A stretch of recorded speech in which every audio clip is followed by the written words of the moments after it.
Si Brigadier General Mateo Capinpin ay commander ng 21st Division ng Philippine Army noong World War II.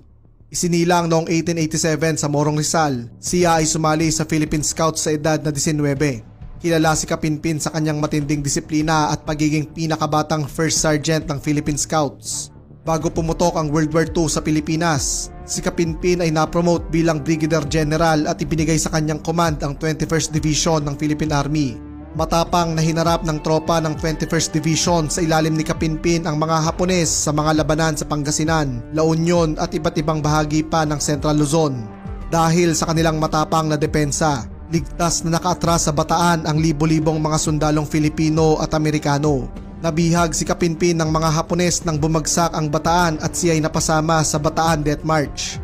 Makalipas niyang makalaya sa Camp O'Donnell sa Tarlac, kinuha siya ni Jose P. Laurel at inatasang pamunuan ang Philippine Constabulary o ang